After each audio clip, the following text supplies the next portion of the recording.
Starry River, Chapter 22.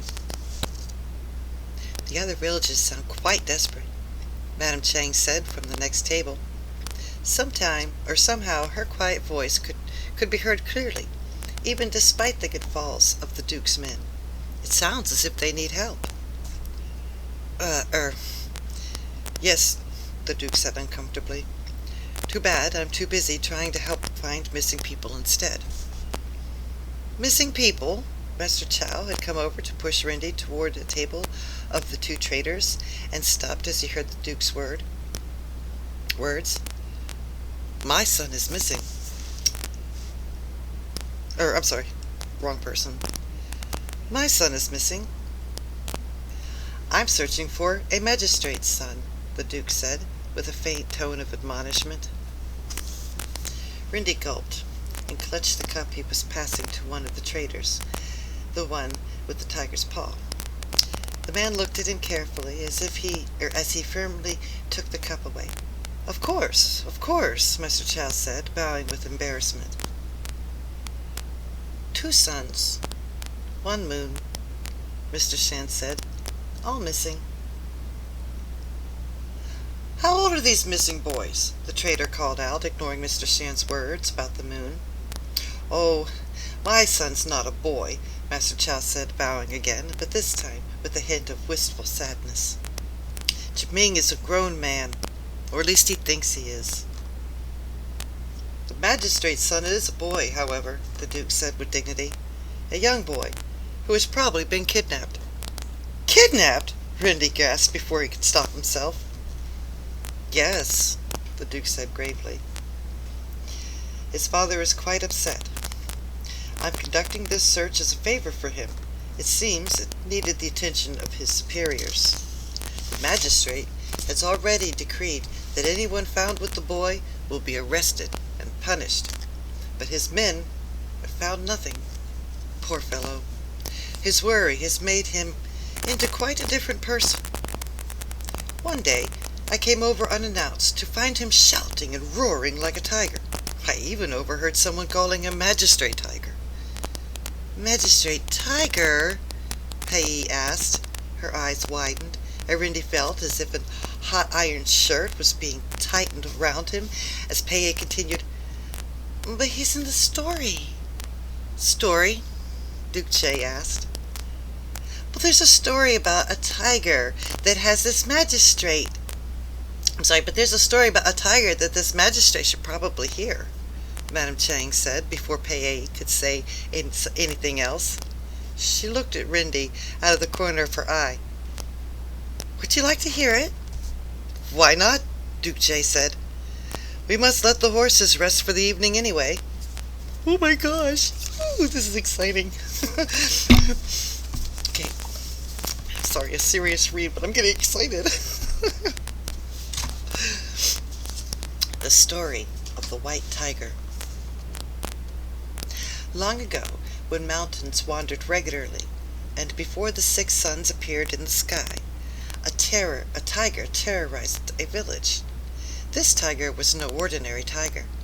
Not only was it the largest tiger ever seen by the villagers, it was a particular color. It was white, a dirty, pasty white, the color of clothes worn at a funeral. This was appropriate, for the tiger brought death with it. Wherever the tiger did not kill right away, died soon after, from being cut with its claws. Even the famous 5 poisons of the snake, scorpion, toad, centipede, and spider combined were not as deadly as the poisonous claws of the white tiger. It fed on the villagers' sheep and cattle at whim, and everyone knew that one of the villagers themselves would soon be the tiger's victim. We must destroy the white tiger, they said to one another. But how? As they did for many things, they consulted the old sage who lived on a mountain top nearby. But when they described the fierce white tiger and asked how they could destroy it, the old sage only stroked his beard and consulted the large book in his lap. Finally, the sage said, I will have to see the tiger myself. Take me to it. The villagers looked at one another, and slowly they led the sage down the mountain, past a tall tree and lake, and to a dark hole, like a cave, in one of the hills around their village. By this time night had fallen, and the hole looked as black and evil as the mouth of a dangerous beast. "The white tiger lives in there," the villagers whispered. "We dare not go any further." "Well, I must go in and see it," the old man said. "Will no one accompany me?" The villagers looked at one another until finally a young man, the village's potter, stepped forward. The old sage nodded at him, pleased. Together they walked into the dark hole, and the light of a lantern shaking in the potter's hand. At the end, the white tiger lay asleep, looking even larger and more ferocious in the dim light. The old man gazed at the tiger thoughtfully.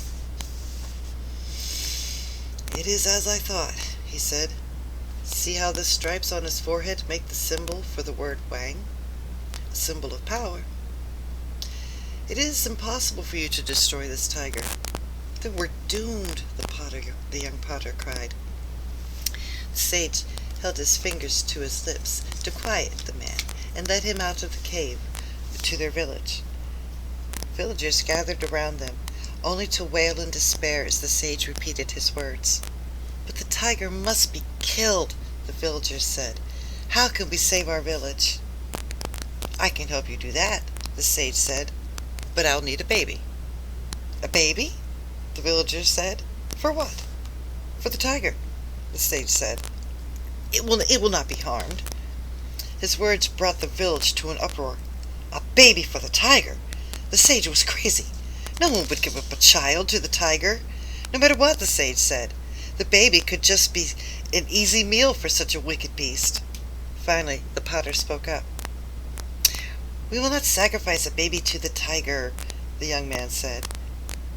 At home, he had a baby daughter, and he would never dream of giving her to the tiger. "We would rather die first." The old sage nodded. "I expected as much," he said. I will try a substitute. It should be enough to save your village, but it will not completely cure the white tiger. Bring me a bowl." This the young man quickly did, giving the sage one of his handmade bowls. The old sage walked to a lake, a sheet of rippling silk, with the young man. The old sage walked to the lake, a sheet of rippling silk, with the young man and the other villagers following.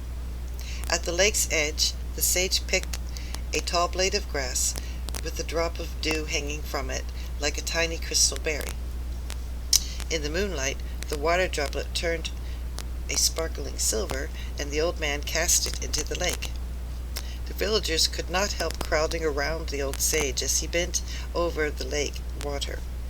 As the dewdrop fell into the water, it darkened to a black silhouette and began to swim. The dew had turned into a tadpole. But before the villagers could even gasp in awe, the old man scooped up the tadpole with the bowl. He flipped it over on top of the ground, water spreading from the bowl's edges like fingers on an opening hand. Then the sage looked up at the moon and knocked his walking stick against the bowl.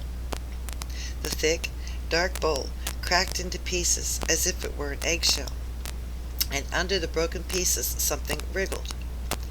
The old man lifted off the shards of pottery, revealing a baby rabbit as pale as the moon above. Sage took the baby rabbit in his hands, and the smaller, more helpless creature could not have existed. He smiled at it, and the baby rabbit opened his black eyes, which gleamed like the night water of the lake. The old man and the rabbit stared at each other as if a silent understanding had been shared, and then the sage walked back to the cave of the white tiger, the villagers watching silently. At the mouth of the cave, the sage gently laid down the baby rabbit and walked away. When he reached the waiting villagers, they began to press the sage with questions and worries. "Why did you leave the rabbit there?" they asked. "The tiger will just kill it." The sage said nothing. He slowly gestured. Dawn was breaking, and a grumble echoed from the dark hole. The villagers went silent. The white tiger had awakened. The white tiger came out of his hole and immediately saw the baby rabbit, a helpless mound of soft fur trembling in the morning light. The tiger snarled, its dangerous, evil claws extended, and the villagers gasped in horror. Suddenly, the tiger's paw froze in mid-air, and the rabbit and the tiger stared at each other. The baby rabbit made no sound, but the tiger put his paw on the ground. Gently, the tiger sniffed it, and like a cat, licked the rabbit's face. Then the tiger scooped up the rabbit with its paw and carried it back into the cave. The villagers stared in disbelief. The old man turned toward his mountain and began to walk away. "Where are you going?" the villagers asked. "What about the tiger?" "Leave a gourd of milk in front of the cave every day for 6 weeks," the old man said without turning around, "and your village will be saved." "But you didn't kill the white tiger," they said. "I never said I was going to kill it," the old man said, and continued walking. The villagers did as the old man said. Every morning they left a gourd of milk by the cave, and strangely, the tiger did stop bothering them. On the last day of the 6 weeks, out of curiosity, the young potter climbed the tall tree after leaving the milk. In a few moments the tiger ambled out of the cave. Was it the same tiger? It was still white, but now, instead of the grayish white of a choking smoke, the tiger was a clean, pure white, like the light of the moon. The baby rabbit was the same color and looked healthy and fat as it hopped out. It eagerly drank the milk as the tiger tipped the gourd with its hands.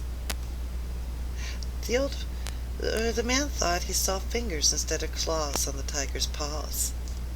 He blinked his eyes. Impossible. The rabbit and the tiger disappeared back into the cave, and when the man returned to the village to tell of what he saw, no one believed him. "Leave the white tiger alone," they told him.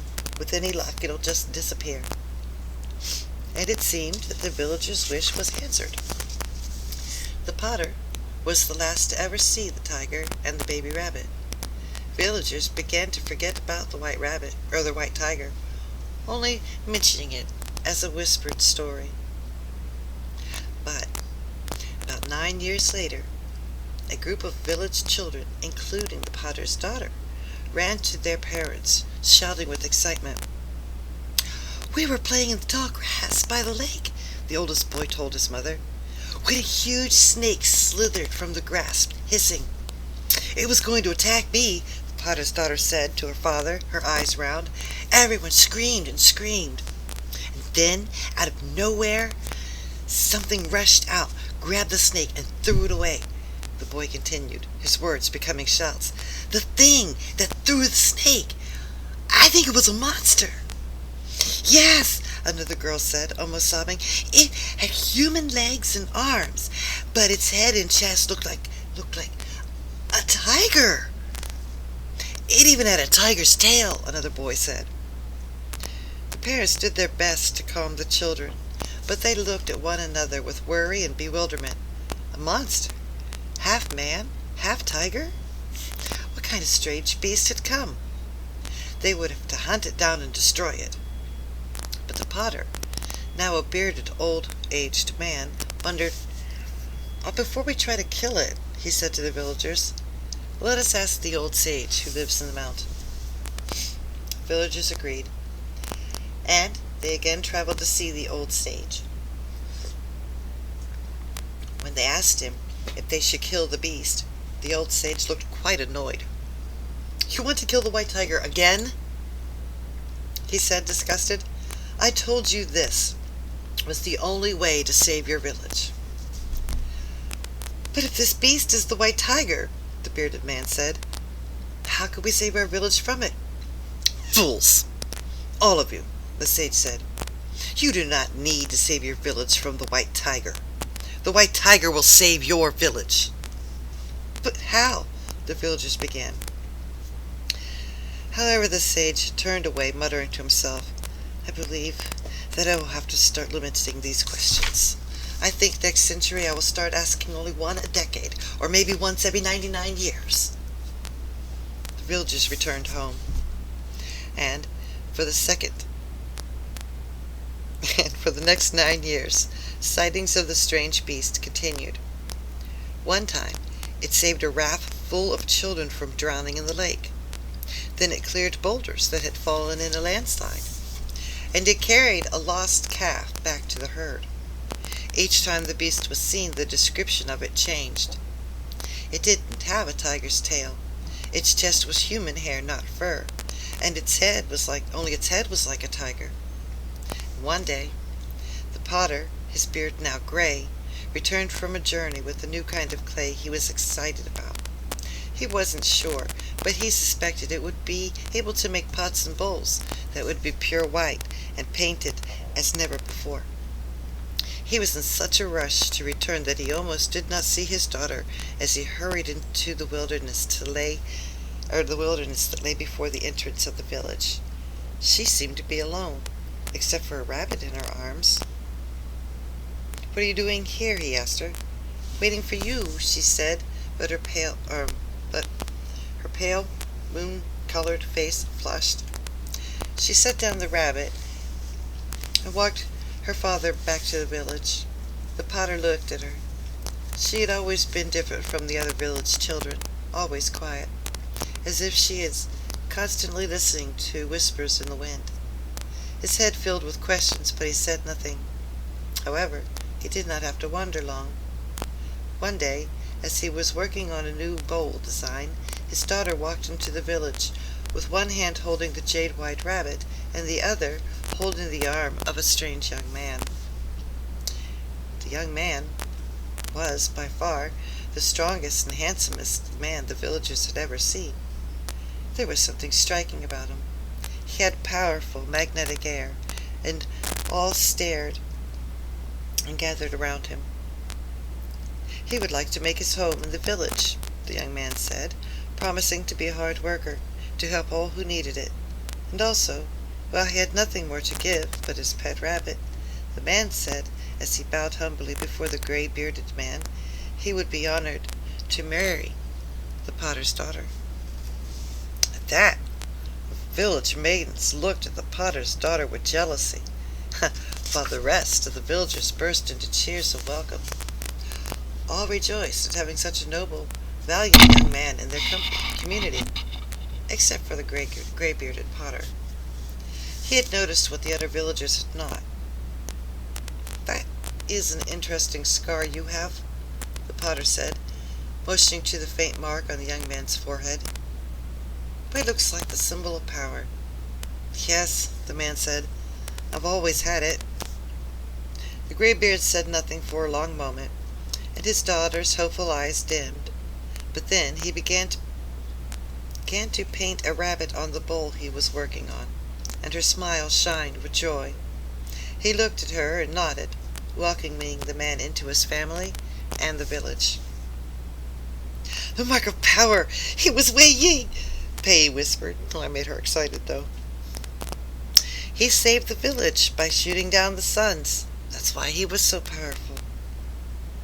"That was a very interesting story," Duke Jay said over Paillet's murmurs. "But I don't see why you thought it was something my magistrate friend should hear." "I thought that was obvious," Madame Chang said. "If kindness and compassion can turn a tiger into a man, then the opposite must be true." "In the blood," Mr. Shan said. Irindi was surprised to see that Mr. Shan was nodding at him. "The blood that pumps in you can be a man or tiger. The heart decides." "I guess this son of the magistrate should watch out then," one of the traders called out boisterously. "His dad could turn into a tiger." The room filled with titters and laughter. Irindi felt as if he couldn't breathe. He caught the trader looking at him slyly, and was glad to escape to the horses. Chapter 23.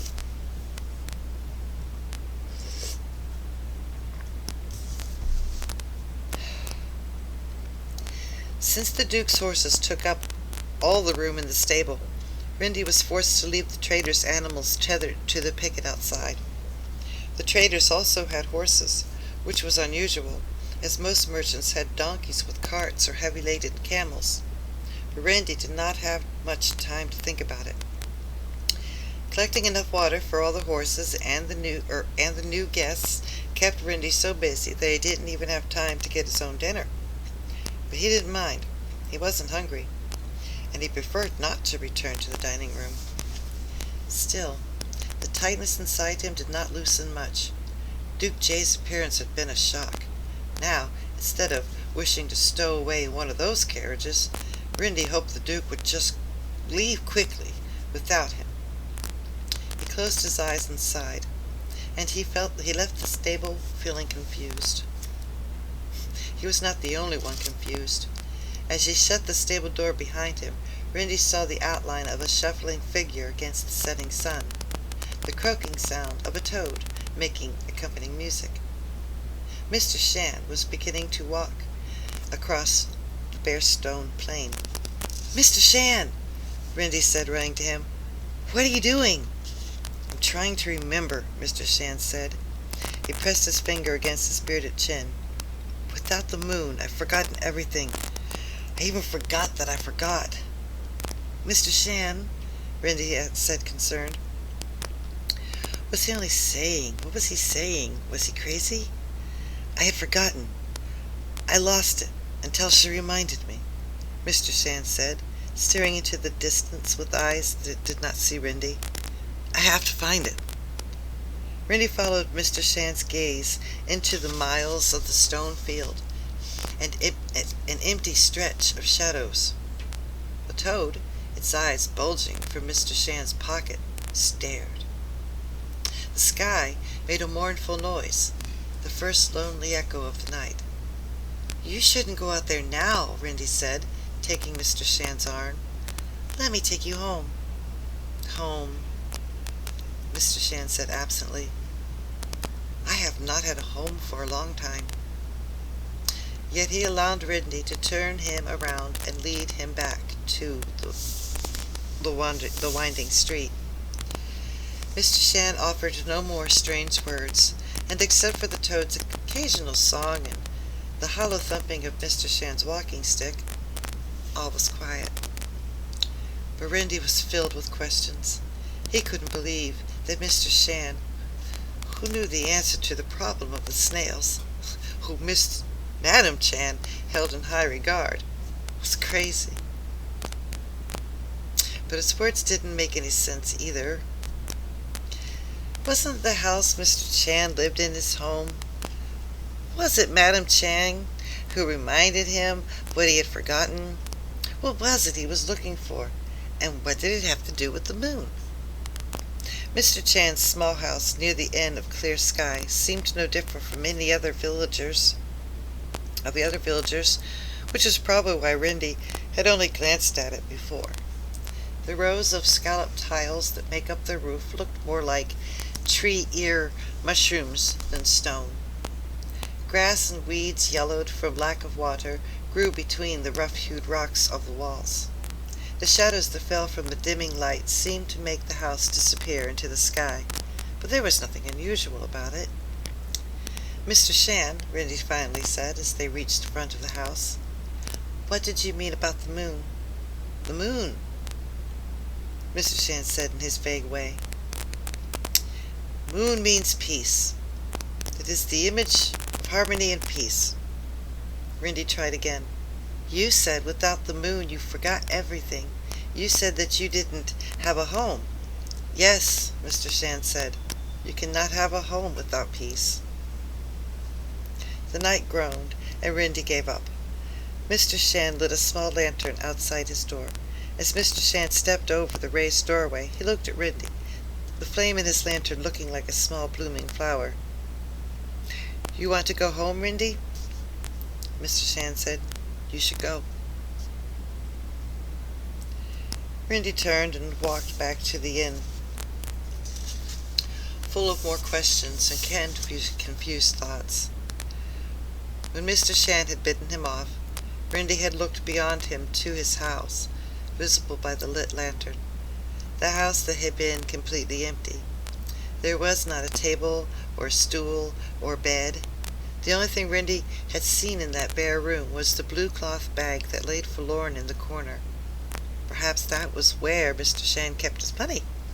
He eats every day at the inn, Rindy thought, and he always pays. Is that where he has it? Rindy sighed as he reached the front of the inn. Thinking of Mr. Shan had not taken his mind off the new guests. The bright windows and the lit lanterns of the inn looked like necklace of jewels, and Rindy felt the tightness in his throat returning. He looked behind the inn at the last silver of the light on the horizon, and the sun gave a painful wail that echoed in his ears. Then a rough arm grabbed him. Rindy jolted backward, and his feet were thrown in the air.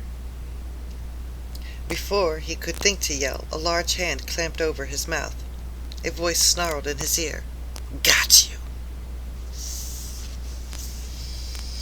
Chapter 24. "I tell you, Fig, he's the missing boy," the man said. "He doesn't look like any rich man's son," the other man, obviously Fing, said, scowling. Rindy stared at them. In the dim light they seemed more like figures in a nightmare. Nothing seemed real, but he was truly there inside one of the rooms of the inn with his hands and feet tied. After the trader had dropped him on the floor like a sack of rice, Rindy had propped himself against the wall, drooling into the coarse cloth knotted over his mouth. The gag was unnecessary, for Rindy was so shocked he could not make a sound. "Besides, Lou, he isn't part of the plan," Fing said. He was older than the other. The bristles of his unshaven face were gray like the ashes of burnt offerings, and his words fell with the weight of weariness. But even more than his words, the cold, ruthless look in his eyes belied being a traitor. "We want the Duke's strings of gold, not some stray kid." "This kid's worth more than the Duke's traveling cash," Lou said. "Think how much we'll get ransoming him to that magistrate." Fig skinned Rindy as if he were a calf for sale. With an unsympathetic tug, he jerked Rindy forward. "Look at his hands," Fing said, shining the lantern over Rindy's hands, calloused and scarred from his frequent work at that well. "Those aren't the hands of a rich boy." "I tell you it's him. I saw his face when the Duke was talking," Lou insisted, "and if he's not, he knows something about it." Lou pushed Rindy back against the wall, thrusting a lantern in his face, and sneered, "Right, boy?" Rindy stared back as the two men peered into his face, strangely grateful that he couldn't answer with the gag in his mouth. But even without speaking, he couldn't hide his look of guilt and fear. "Fine," Fing said grudgingly. "We'll get the Duke's money tonight as planned and take the boy with us. If he isn't the magistrate's son, we'll get what he knows and get rid of him." Rindy shivered and tried not to think about how they would get rid of him if they chose to. Lou nodded, and Fing looked out the window into the night. Moments passed, and Rindy could barely hear the moans of the sky over the thumping of the blood in his ears. "Village of Clear Sky." "Bah!" Fing said, spitting on the ground. "This place should be called the Village of Black Sky. There's nothing out there but black. Even the stars aren't out tonight." "Did you see that thing they call a stone pancake?" Lou said, pointing Fing at the window. "Nothing but flat, dead rock for miles." "I don't like this place. There's something about it. That lady, talking about tigers changing into men, has me spooked," Fing said. He spat on the ground again. "I have a feeling this inn is cursed." The sky made another cry, and Rindy wondered if it was the wailing that was affecting Fing and Lou. But the men gazed into the blank blackness, obviously not hearing a sound. As the night groaned, Rindy tried to work the bonds around his wrists, but the rope was as tight as the clamped claws of a crab. We're out tonight anyway, Fing said. You took care of those guards? I put enough stuff in their wine that any of the Duke's men will be lucky if they wake up by tomorrow afternoon, Lou said. You didn't drink any, did you? What, am I a fool? Fing said. A soft knock sounded at the door.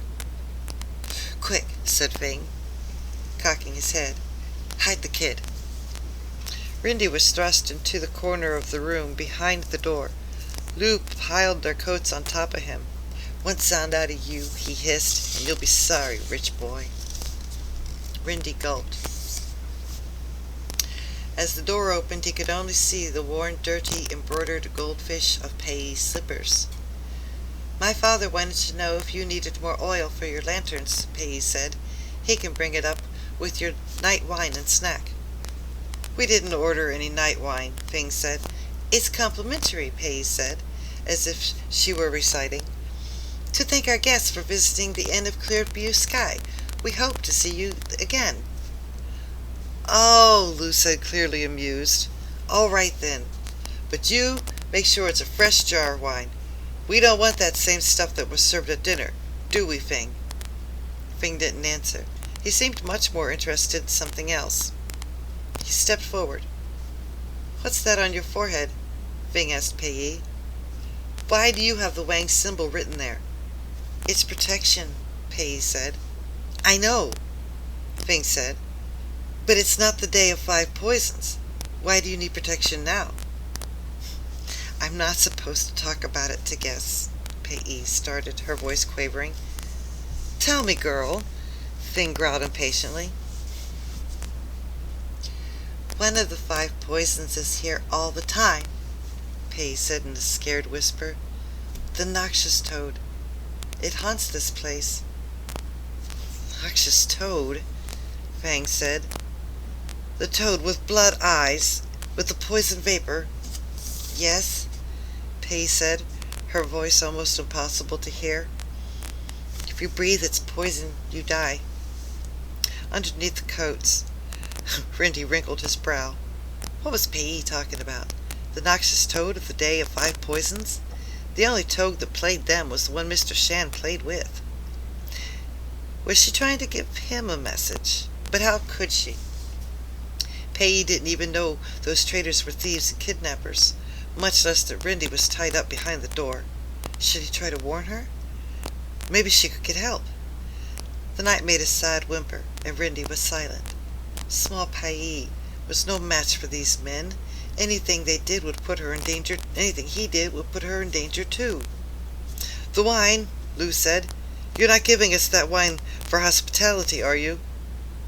You mixed regular in the wine, didn't you? To make sure it won't be poisoned. It's complimentary, Pei stuttered. Rindy could feel their glares, and he could see that even Pei's feet were shaking.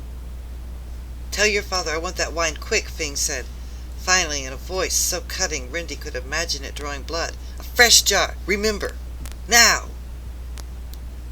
The shabby goldfish slippers scurried away, and the door shut with an angry thud. Noxious toad, Fing spat. I knew this place was cursed. Stopping point. To be continued.